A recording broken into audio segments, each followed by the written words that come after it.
Science for Everyday Decisions, series by Center for Sustainable Development at the Earth Institute, Columbia University. For your consideration for a more sustainable life through education for sustainable development.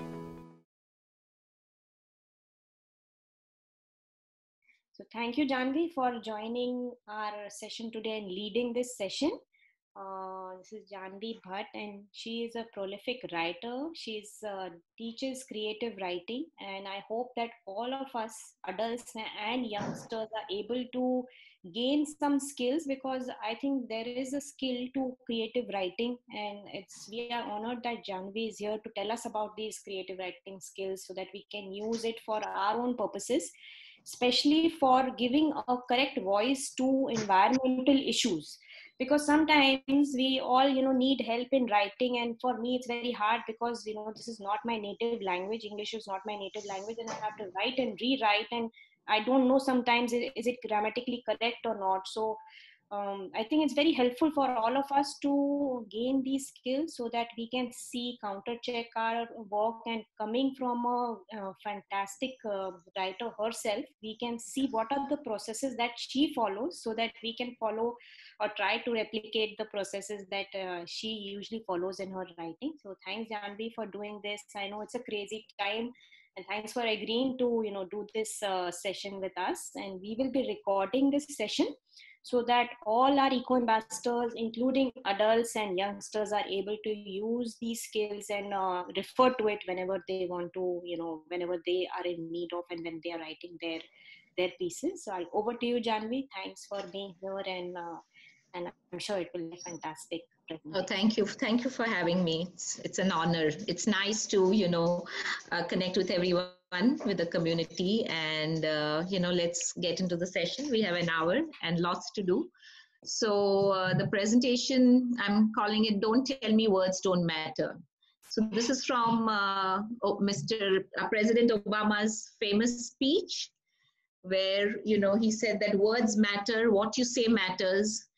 And if any of us are watching the press conference from the White House these days, you know what he was saying, that words matter. What you say, how you write, it matters. So, 1 minute. Nidhi, can I? Okay. So words and how you use words to express yourself can influence others. They can inspire others to action. I'm sure we've all heard of the famous speech Martin Luther King gave in 1963 from Lincoln Memorial. And it inspired and motivated an entire generation to raise their voice, and join the civil rights movement for equality and to put an end to racism. It remains one of the most admired speeches of our time. So what is the famous phrase that he kept using again and again in the speech? It is called a refrain. It is often used as a rhetorical device to emphasize something. So what was the phrase he used? I have a dream. I have a dream. Yeah, that's right. Okay, let's go to the next slide.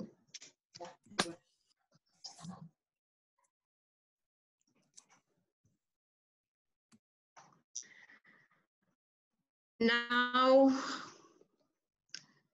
the next president that we're going to talk about, President John F. Kennedy. Imagine at his inaugural address, he said, imagine him saying, don't expect your country to do everything for you. You must be willing to do it for yourself. You must be willing to work for it yourself. Do you think we would still remember it if he said that? What did he say? He said, ask not what your country can do for you. Ask what you can do for your country. What do you think makes this memorable? As opposed to, if he had said what's on the slide, on the left side. What do you think? Anyone? The way it is crafted, the way he uses ask not, and then ask what you can do for your country. These are the literary devices. These are the tools that you can use to craft your sentences, to craft your speeches, to craft your writing, and that makes it memorable. Let's go to the next one. Yeah. So any Harry Potter fans here? I'm sure we all are, right? Words are very powerful. You know, words can be your greatest ally or your worst enemy. How you use words it's the difference between Martin Luther King inspiring people to raise their voice against racism versus Hitler, another good orator and I guess speechwriter who roused, you know, people to his own agenda of hatred, to propagate his agenda of hatred. So words are very powerful and you need to use them very carefully, very judiciously, because they can inspire people, they can motivate them to action. Yeah. Let's see now. Okay, we don't need television as long as we have our imagination. So use your imagination. One of the first, you know, premises of writing well is to use your imagination. You know, let your imagination be free. It doesn't take you far from reality. It also helps you cope with reality. Now, which are some of your favorite fantasy shows? I know my kids loved watching SpongeBob, and all the action happens somewhere deep under the sea, and you have all these crazy, quirky characters. Who else watched Arthur when they were growing up? Has anyone watched the show Arthur, where he keeps imagining things? You used to. So didn't you find it funny when Arthur would keep imagining what DW would do? What are the other fantasy books that you've read? Anyone's read the Magic School Bus series? Yeah? I Why do you there's think it's one interesting? series called Land of Stories. Okay, Oh, can you that's tell a us good about that? series.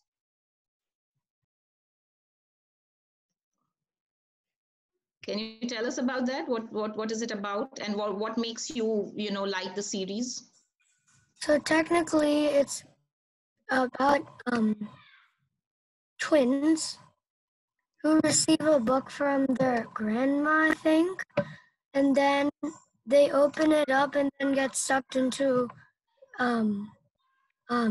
all the fairy tale stories, Okay. and they live through it and help the characters, the main characters. Okay. That's interesting. So I found Magic School Bus very interesting because it teaches you about the human body, about space, about dinosaurs.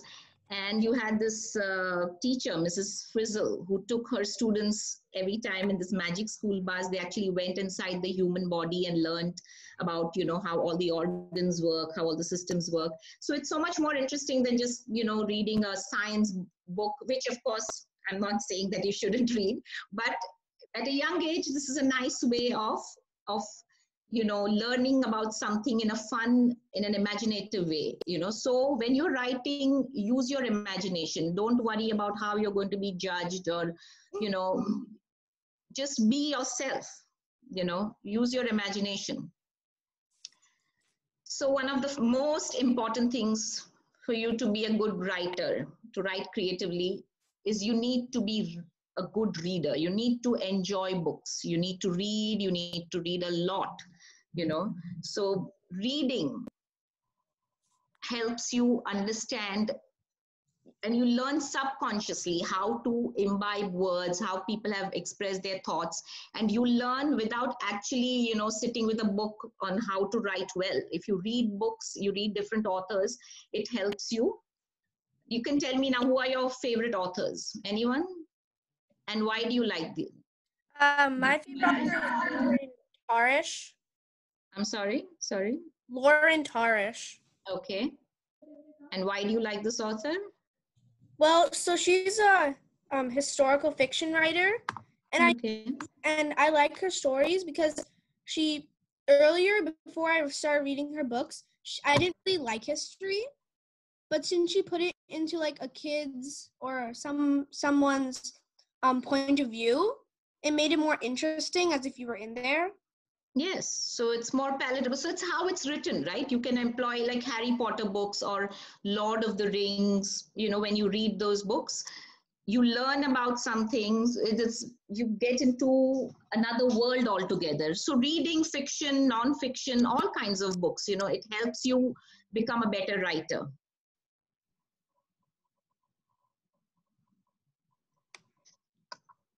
So be yourself, let your personality shine through when you write.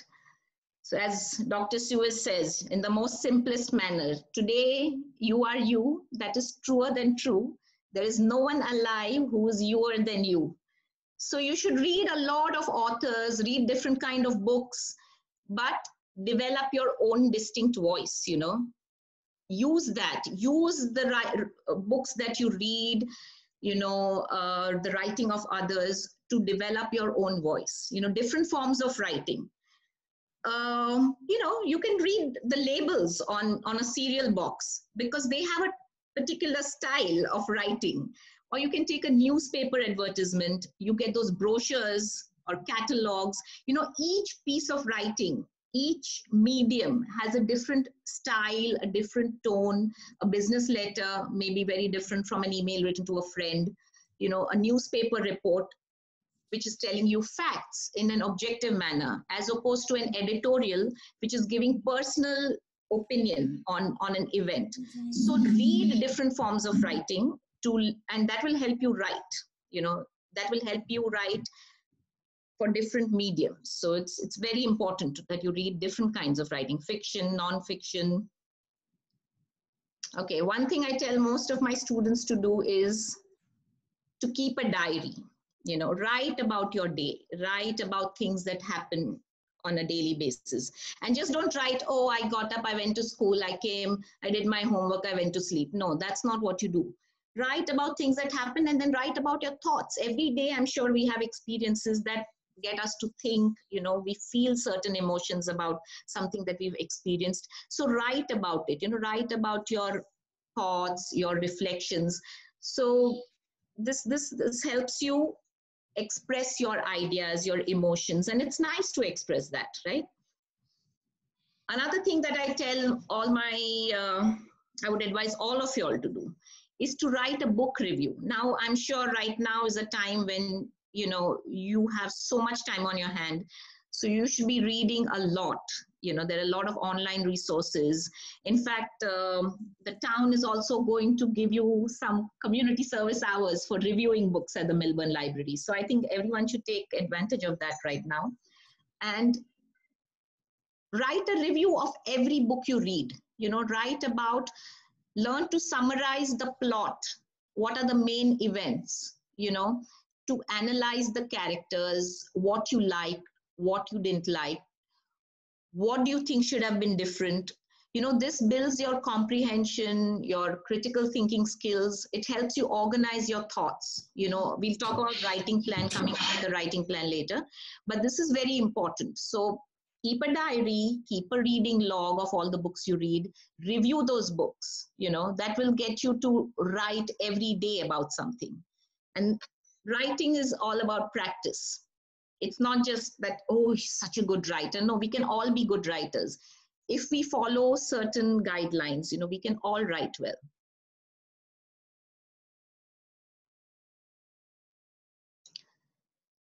So another important thing is when you're writing, details are very important. Details matter. So, see the sentences in black, the underlined ones, okay?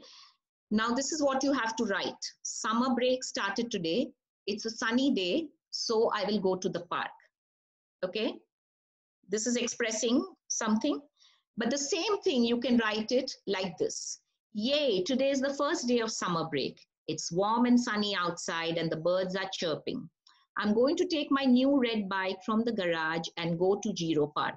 Now, do you see the difference between these two? Here you have given so many details that if I'm reading and I've never been, like, I can actually visualize this person, that it's opening the window and saying, oh, it's so nice and warm and sunny. Let me go to this park. So there are details here. It's warm and sunny. Birds are chirping. My red bike. I'm going to Giro Park. Use adjectives, use details, describe things. There's another example here, which is saying, once a week on Fridays, I go into town after school with my friends. We eat at different restaurants. The same thing you can write like, I love Fridays. Once the bell goes off at the end of the last class, Eric, Matt, and I rush into town. We like to try out different restaurants. Eric loves sushi, but I like to have a pizza slice and iced tea at La Strada. Now, you guys try this. Based on what we did, the two, either you can type it in or you can just, read it aloud. You have this. Now you add the details and you come up with something.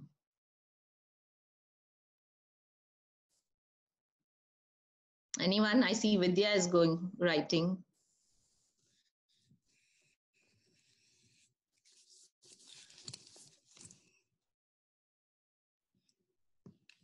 Can we type in the comments section? Sure, please do, yeah.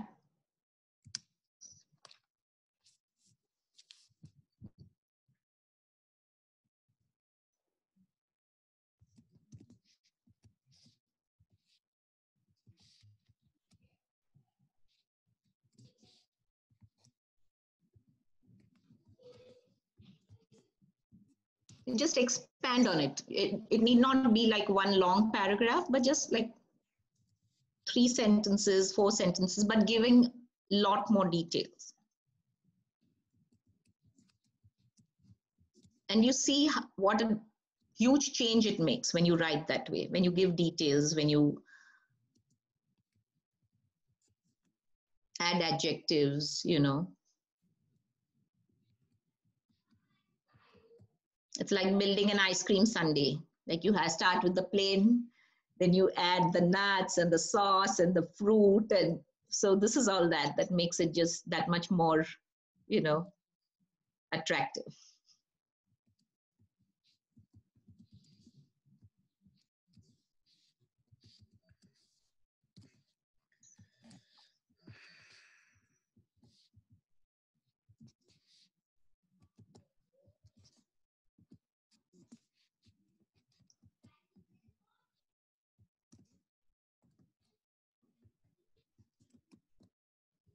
Has anybody typed in? Because I don't see it.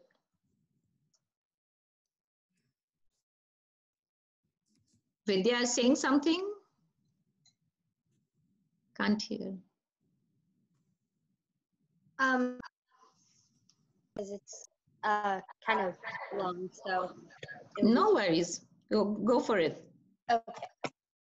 So I've been looking forward to watching this movie for a while now. I finally got to go with my friends, but I was broke, so I asked my mom if I could have money for tickets and snacks. Very good. What could you have done? You could have named the movie, which movie you're going to, and probably, say that buy your favorite candy. You could have given some name that, okay, I want to eat the Twizzlers and Coke or something like that. But this is great. This is how you build upon things. Jahnavi, there's a comment also. Oh, sorry. So the comment is basically, who wants to read the comment out? I don't see it somehow. It's on the side. So it says, today is a rainy day. There is not much to do inside. So my family and I decided to go see the new movie On Board. I love popcorn. So I asked my mom for some money to buy popcorn. Okay, very good. Both the sentences are really good. I mean, both the, sentences or the way you've expressed is very good. So good job. Now, this is also important. Give a sensory twist to your writing. Add sensory elements. Create visuals with your choice of words. For example, she squeezed the yellow lemon and the tart juice dripped into the jar. Yeah, so when I read this out, you should be able to visualize the yellow lemon, being squeezed, the tart, that is a sour juice, is dripping into the jar. So this is giving you, this is creating a visual in your mind. So it's very important when you write your sentences, you create these, you use sensory elements, you know, you create visuals. For example, let's take this. She was sleepy and she walked slowly across the room versus her eyelids drooped as she dragged herself across the room. So there is, you can actually, when you use words like dragged, you know, her eyelids drooped, you can actually visualize. You're creating a visual. So do that when you write. So now it's time for you guys to come up with something. How do you create a visual with this, for this? He didn't want to be late, so he ran to the train station. And you don't need one sentence. You can have 3 sentences to express this, but create a visual in my mind of this man, you know, doing what he has to get to the train on time.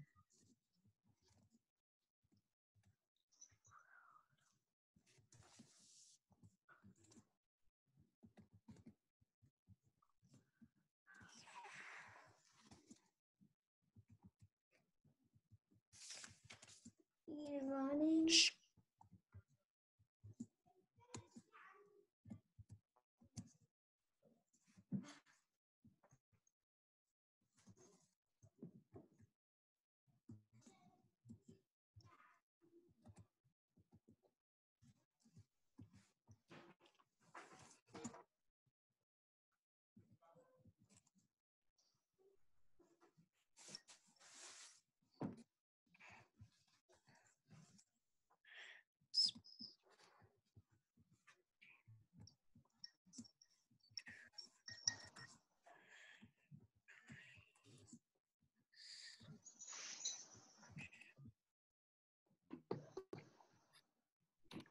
Shreya and Advay has a comment already. He bolted across the station racing against time so he wouldn't be late for his train.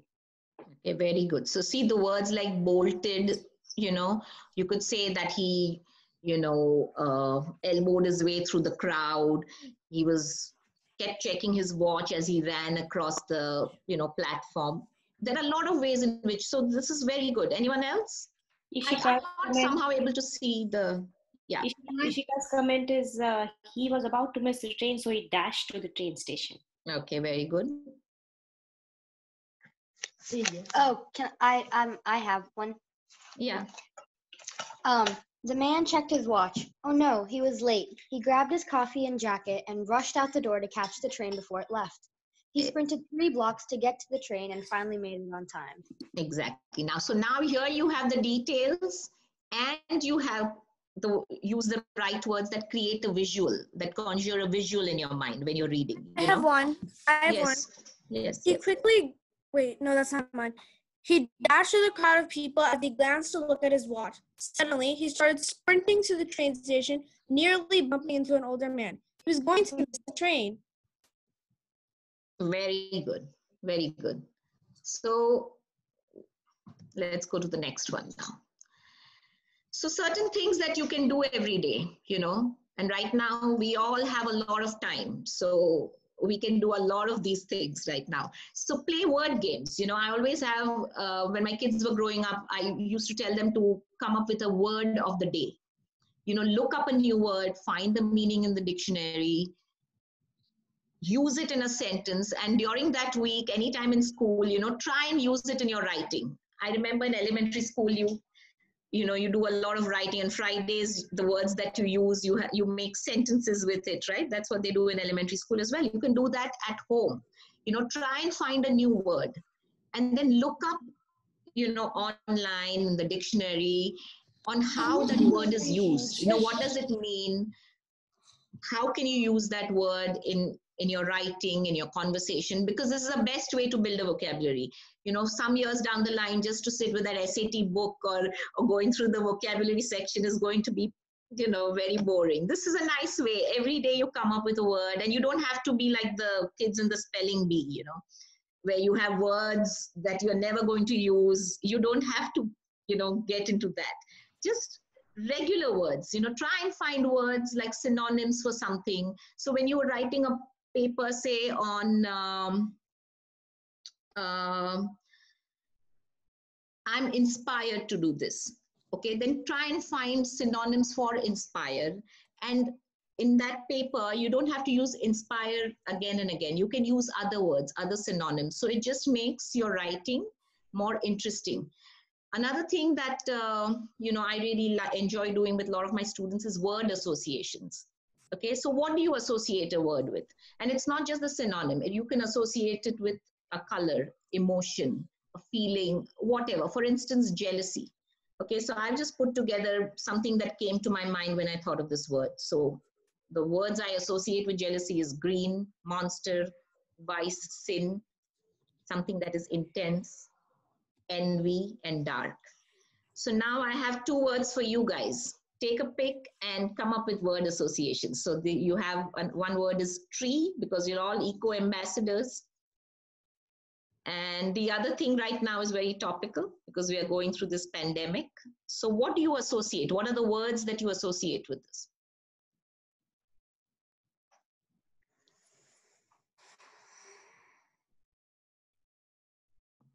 Disease.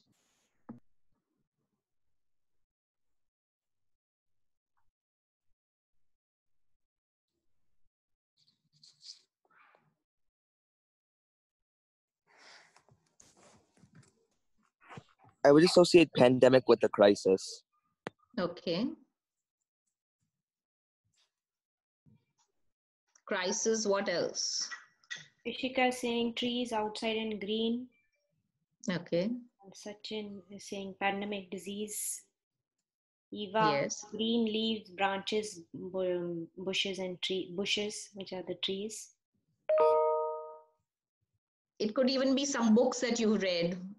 That could like try and find associations, word associations in things that are like, pandemic. So you can like lock down, online groceries, anything that you can associate. So just, go wide, go deep and go wide. Ishika's tree is very nice, Janvi. It Okay. says tree, for the meaning of tree, association is strong and provider. Okay, yes. Very good. Good job. Let's go to the next one now. So this brings us to, these are some literary devices that we use to make our writing, better. So they are similes, metaphors, and symbols. These are figures of speech. So there is a word, a phrase, or idea that's applied to a person to which it is not generally applicable. So metaphor is like an implied analogy. Simile is direct. For example, she's as beautiful as a rose. The sky was as blue as, come on. A pigeon? And a symbol is something that reinforces a theme. Now, has anyone read Huckleberry Finn? Tom Sawyer and Huckleberry Finn? Okay, Huckleberry Finn, when Huckle and Jim, they escape, they run away, and they spend days floating on the Mississippi. So yeah. Mississippi is not just a river. If you read the entire book and you actually start thinking, Mississippi is also a symbol, right? It's a river that divides America. At that time, America was a very divided nation. You had the people who were for slavery and against slavery. But it is also freedom because it helps Jim, the slave, and Huckle, run away from the belief system of their societies in search of freedom. So it becomes a symbol. The river is, and there are constant references to the river in the book. So it's a symbol. It's saying something without actually, spelling it out. I don't know. I think anybody's read The Grapes of Wrath? I think something that you're going to read in middle school or high school. And, when I read that, there is always, it's about this family of, it's a family of farmers, and they have to leave Oklahoma during the Great Depression, and they have to go to California for jobs. They lose their farm, they lose their money, everything during the Depression. And in search of better life, they travel all the way to California to work as on farms, migrant workers in orange orchards. But when they reach there, it's a very it's not what they expected. They don't get jobs, they are starving, and a lot of things go wrong for the family. But throughout their travel, the family keeps, there's always, they keep citing this tortoise on the road. So why has the author used that? The tortoise stands for something that is sturdy and strong, something that survives for years. And the same thing, eventually when you read the whole book, you realize that that's what the family is like, all about. The mother of the family, she tells her son at the end that, we are the people who survive. They cannot wipe us out, no matter what the hardships, we will go on. So then you make that association that, okay, this author has used this symbol to reinforce that. You see? So metaphor. Now, this is one of my favorite sentences to, illustrate what a metaphor is. Just in one sentence, Shakespeare associates life, compares it to a brief candle, out brief candle. Means life is short. Life's but a walking shadow. So it's not something that's tangible, okay? It's a poor player that struts and frets his hour upon the stage and is heard no more. It's like a small-time actor who comes and says few lines on the stage, and then, nobody hears or sees the actor again. So it is a tale told by an idiot, full of sound and fury, signifying nothing. So all this is for life. These are metaphors that he has used for life. So use metaphors, use similes, use symbols in your writing, and that helps make your writing interesting. Okay, now it's not what you think. Okay, these are the two principles of writing well. It's kiss and tell. So the first thing is keep it simple. As I said, you don't need words like the ones that kids spend hours rehearsing for spelling bees. You don't need complex words, that require others to look up the dictionary, or even you yourself to look up the dictionary. You don't need long-winded sentences to be impactful. Keep your writing simple, and it can still be effective. And the other thing when you're writing is to tell a story. That's very important, whether it's a history assignment, a scientific paper, or something that you're writing as eco-ambassadors in your blogs or whatever. Have a writing plan in mind. Take your ideas, facts, informations, and lay it out neatly. In your mind, make a plan, or you can even write it down. Remember when you were in elementary school, you used to build the story web, where you used to write down everything you have to include. So that's a strategy you should keep using as you go along. So take your ideas, lay it out neatly, have a good beginning, middle, end, and then build upon all these ideas and facts in a very structured and organized manner. Okay. So now when we come to simplicity, who has read The Little Prince? Anyone has read The Little Prince by, yeah? Isn't it written in the most simple way, but the message it conveys is so deep, right? Did you like it? Gunjit, right? You like the book, right? It's so simple. So it's telling, it's the human world, through the eyes of this little prince. You don't know where he's come. His house is on an asteroid somewhere in space, and it just has 3 volcanoes and some flowers over there. And the way he looks at the human world, and when you're reading that, you realize, oh my God, we have so many things that we are not aware of, so many things that we are not doing right. We've lost our imagination, our innocence, our sense of wonder. And then one place where he says, that to say how we become so materialistic as we grow up, right? So it says, look how the author writes it, okay? It's a very simple way of writing. If you tell grown-ups, I saw a beautiful red brick house.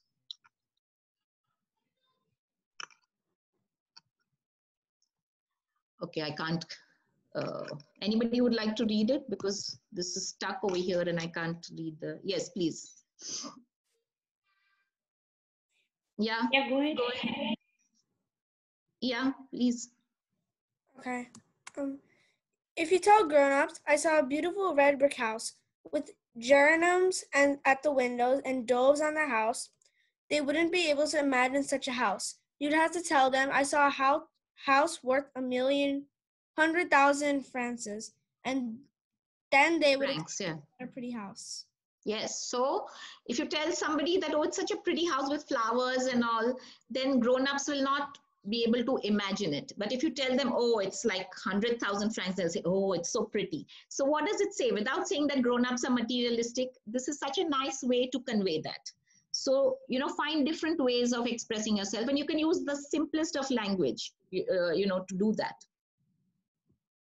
Who's watched this movie? Anyone? Did you see Jojo Rabbit? Yes, I have. Yeah. So I found it very fascinating. So it's about this 10-year-old boy, during the World War, towards the last years of the Second World War. And he he imagines like Hitler is his best friend. And he really believes in, he fancies himself as a young Nazi. And he discovers that his mother is hiding a Jewish girl in the attic. Now, the whole thing is written as a satire, but it is so well written and it's so simple, the writing. Because script writing, film writing is also a form of creative writing, right? There is one thing that really struck me is that he discovers this Jewish girl in his basement. And he asks her, because he's saying, I want to write a diary and I want to understand what the Jewish people are like. So he asks her, he says, what are Jewish people like? And she says something, it's such a short sentence, but it is so impactful. We are like you, but human, So that's what I wanted to say, that you can be very simple and yet you can have a very, very deep impact with your writing. And now we come to the foundation of all good writing is grammar, No matter what you write, if you follow the rules of grammar, it will read well. Has anyone read Alice in Wonderland? You have? So you know the Jabberwocky, right? That he uses. It's a language that the author made up. It's full of nonsensical words. But the way he places it, if the syntax is right, you will be able to know what are the nouns, what are the adjectives. So it's 'twas brillig, and the slithy toves did gyre and gimble in the wave. All mimsy were the borogoves, and the mome rats outgrabe. So can you tell me a noun over here, anyone? Or a verb?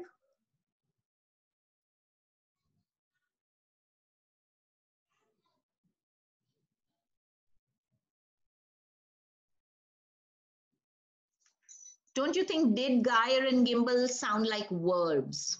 'Twas brillig means, oh, it was beautiful. It was a nice day. Yeah. And the slithy toves. Toves is probably a noun and slithy is describing the noun. So it's an adjective. So even though you don't know the way a sentence is formed, if you follow the rules of grammar, you can make sense out of anything. So this is just an example, for that. But there are some very good, online resources for grammar. You have a lot of time. They don't do much in school in terms of grammar. So you can probably, there's a very good book by Scholastic, which teaches it in a very fun way through games and all. So you can order a book like that. There are a lot of, apps where you can work on your grammar, and that's going to help you with your writing. Any questions? No, Krish?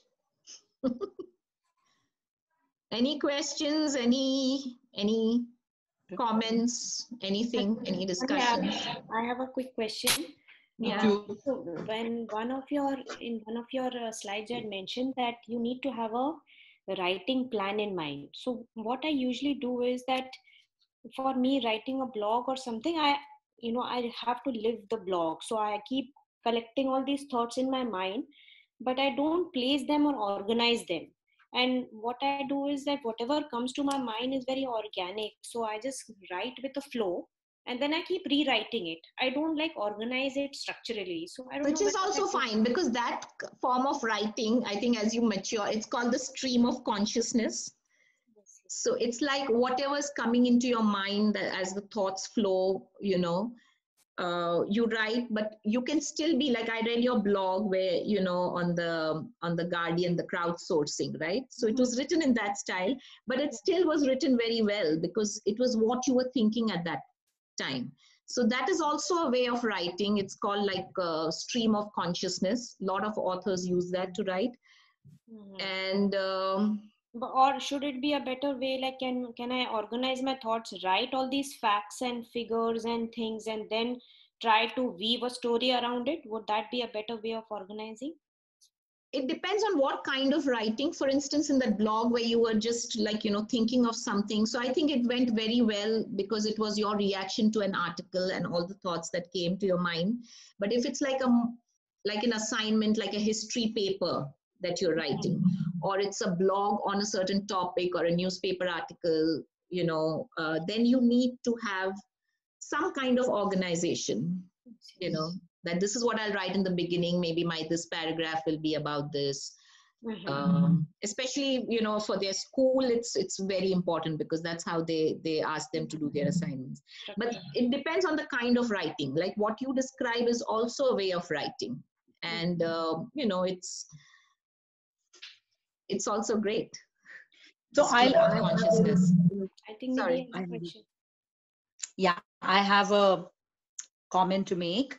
Yeah. First, Jahnavi, thank you so much. I've been listening to all of it. It's so useful.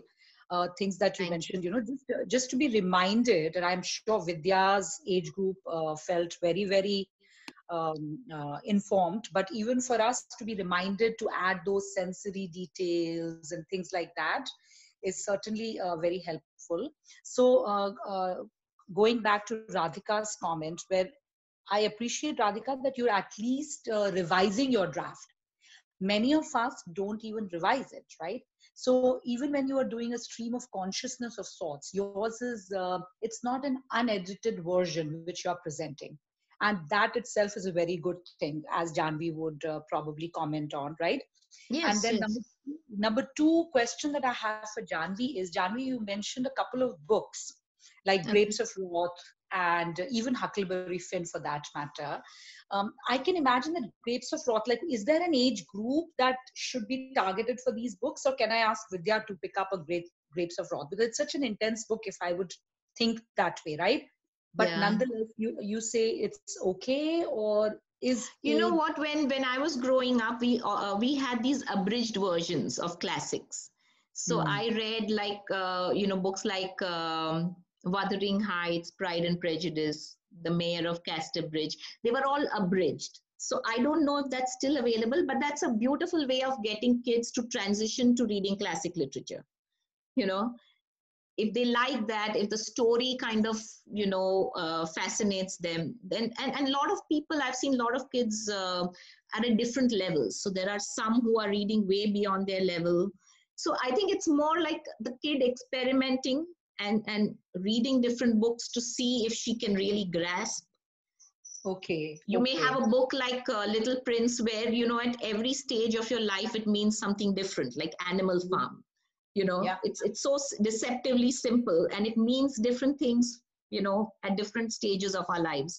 While a book like Grapes of Wrath, yes, it's very intense. I just got that example because that's one symbol that just has stuck with me for, so many years, that and the river, because when I was a kid reading about it, I was so fascinated by the descriptions of the Mississippi and of them floating in the raft and the starlit skies, and it was just very fascinating to read that.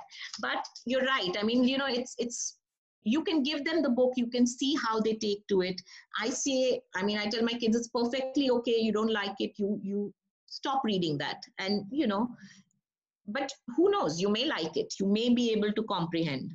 So it's a very personal, and if your child tells you that, okay, I'm not ready for this, or I don't want to read this, it's perfectly fine, Okay. But then, interesting that you mentioned the abridged versions. Yeah. On the contrary, my take on them have been that, if they read that, it's almost like they've seen the movie and they may not be interested to read the whole expanded full form version. So I That's have true. kept them away from all abridged versions. So I don't know. Now I'm a little torn. What should it be? Because I'm So like, like something like Oliver Twist, Tale of Two Cities is something that they can read and they will understand. You may be right about Grapes of Wrath, but then by the same author you have Of Mice and Men, right?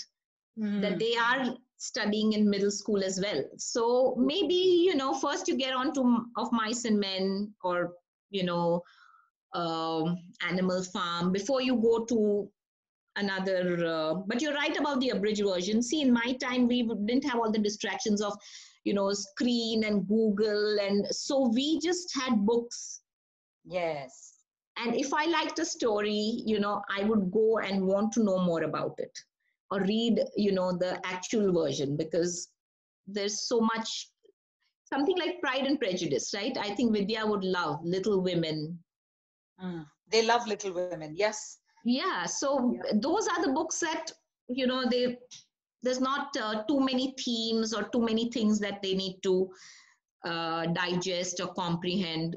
So I think it depends on, and also depends on the child, right? There are some who are at that stage where they're ready for that kind of reading, but they'll never know if they don't try. So, get different books from the library. I think going to the library is the coolest place to hang out.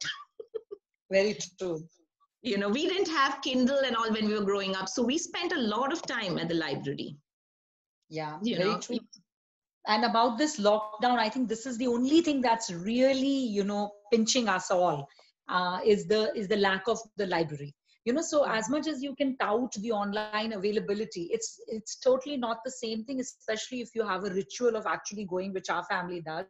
So, every week we would go and bring in literally truckloads of books. So that is something that everybody here is missing.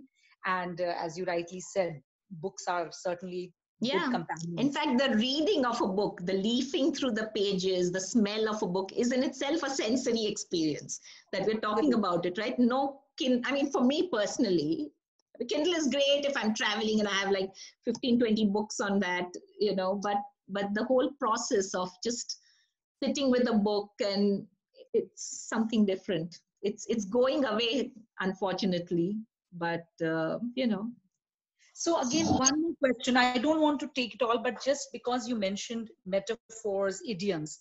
So would you say that fiction writing is not as conducive to using metaphors and all is more conducive versus non-fiction? Or should we take them as the tools for all kinds of writings? No, I think they lend themselves better to fiction writing than non-fiction. Okay. Thank you. Since we're talking about, different, how to make your writing interesting, but yes, not all of these could be used for non-fiction writing. Okay. Jahnavi, I had a question. Thanks so much. This is really helpful, and also very, as Nidhi mentioned, there are very concrete things that we can get out of it for the writing. I was wondering if you had some advice for writer's block. So if you have a topic that you have many ideas about, where you feel very strongly about, but you're kind of hitting a wall in terms of really getting it down on paper, letting the words flow, like what do you recommend for a writer's block? Like, what are some strategies to overcome it? See, my thing is, sometimes we don't, because we ourselves don't like it. But it's nice, no matter how rudimentary it is, just put it all down on paper. And then, as Nidhi said, right, you keep going back, you edit, self-edit, you add to it. The very, the most important way to overcome it is just sit down and write. It may not be good. You may trash it, you may just delete it, trash it, whatever, but just get down to it. That's the best way of overcoming. That's the first step. And then, of course, you keep revisiting it, keep thinking about it. And maybe sometimes I feel like, am I feeling that way because I'm worried about how it's going to be accepted? I know, supposing I know the audience for who I'm writing, So am I conscious of being judged in a certain way by them, or Right. so I think we need to address a lot of those issues. But the first and the best way is to just get down to the actual process of just putting it all down, typing it out, writing it out, whatever, and then keep working on it. And don't judge yourself too hard. Cut yourself some slack, and it's a very organic process, and it also evolves as you go along. So give yourself that space and time to get there, unless of course you have some deadlines looming, because in that case, I've seen in my case, if I have that deadline, then all those blocks miraculously disappear and I actually start doing it.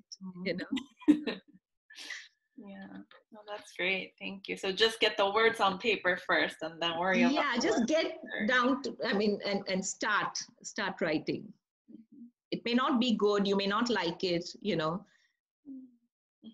but as they tell us on the yoga, just the fact that you are on the mat, you may not be able to do everything. Just the fact that you are on the mat today is that you are present, you are there. Right. You're thinking about it. Yeah. And I'll just add, and Jahnavi, you can kind of comment and elaborate on it. So personally, for me, I've seen if I have a non-fiction writing, what helps me is writing bullet points first. So that kind of really lets me and so just writing things in bullet points, just one point after the other. So that kind of gives me a sense of confidence. With each bullet point, it builds up, the story builds up within me. For fiction, of course, again, I do create plot points and, but then it has to just flow. One time you could be sitting and write, for an hour. At other time, maybe you would just write it for a couple of minutes, right? So fiction has a different format in terms of flow. Whereas for non-fiction, if you've written down maybe even 5 bullet points, they really smile back at you and beckon you then. Exactly. Yeah, it's like the scaffolding, in the building, you first see that, they build that, and then so that's the very basic framework. If you have that, then you already have something to build on, So that's a great, even I do that. I put down all the points, and then I highlight certain things and, annotate and. That's great. Yeah. So any questions, anything else? I think that we have so many questions and so many things that we want to take out of you that I think we will have to do 2 sessions. Is it all right? I don't want to squeeze all your material if that's all right with you. Yeah. Sure. Yeah. Anytime. This was fun. And we have so much time on our hand. So, we'll never get this kind of time again. Our kids will never have this time again.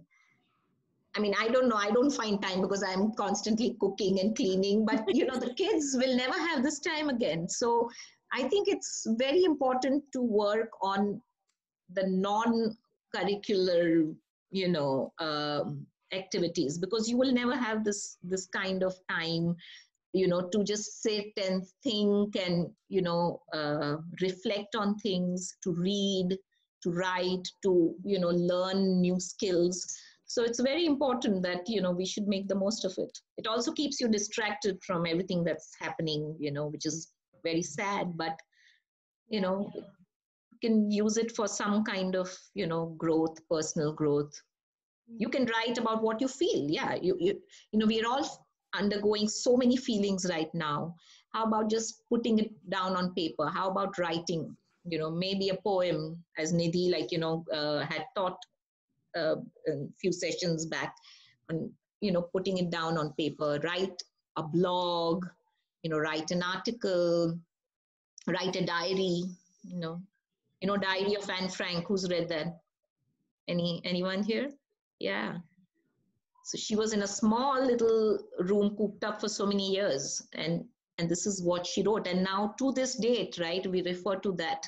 It gives you a peek not only into her mind and experiences, but the whole ethos of that time, what everyone went through, what it was to live through that. So, some years down the line, people might be reading your experiences. So, just write, read different books, write about different things. Are there any questions for Jahnavi? Jahnavi, I have a question again. Yeah. Because I thought, this is such a precious moment.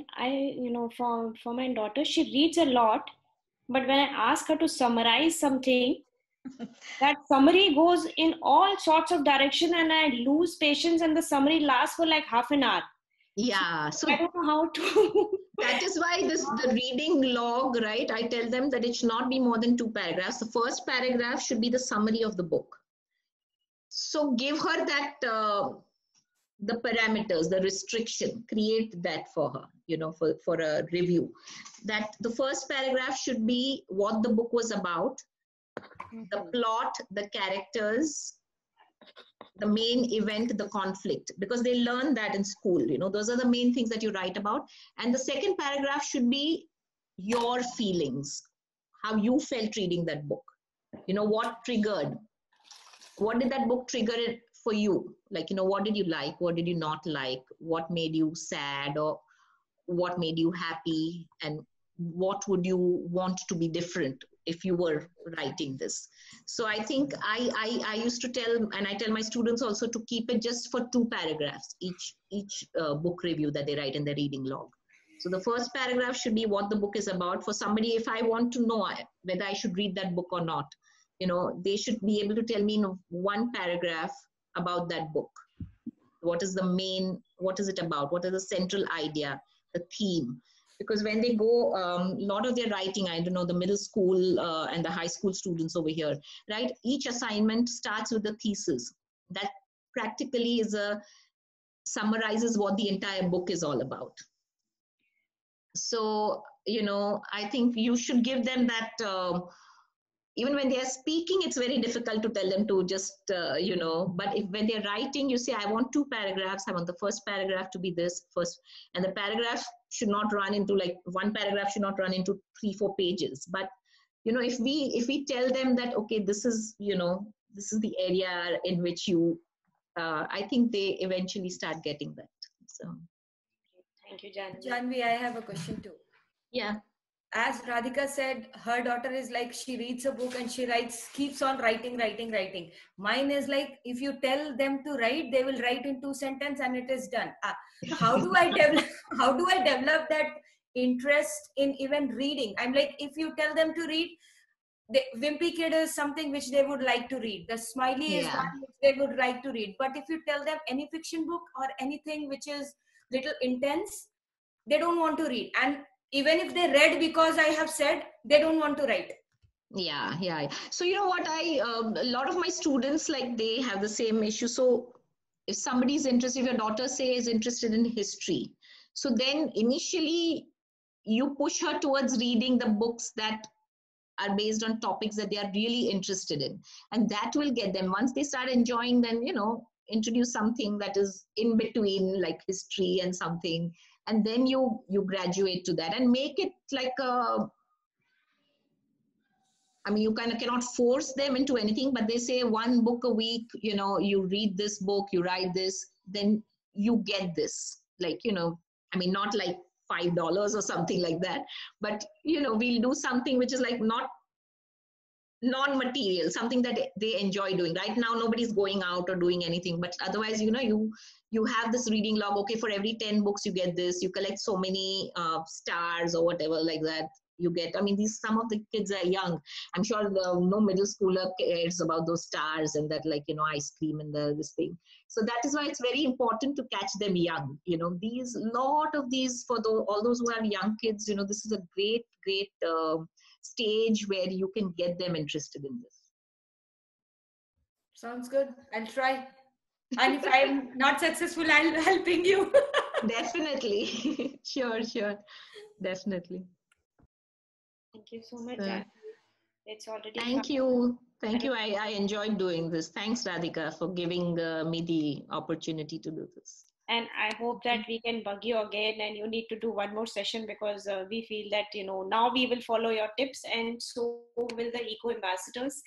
And hope we'll get back to you with, other issues and our progress in the next 2 weeks. And I'm sure, unfortunately, we will all be here next 2 weeks. We will again not be very busy. So I hope that we can all use this time to focus on this particular session, and we'll make sure that we upload this session very quickly, so that we can all start using these tips as soon as possible, and get us going on these tips. And hope, and in the next session maybe we can do a follow-up on questions and other things that maybe we can make it more centered on, like, this was, I did a very general thing. It was not specifically for eco activism or no, but this is good, because this is writing skills. So yeah, I think this is like, I thought it's a more of a broad foundation on, it was difficult to put it all in like 17 slides, but I thought I'll just stick to whatever first came to my mind.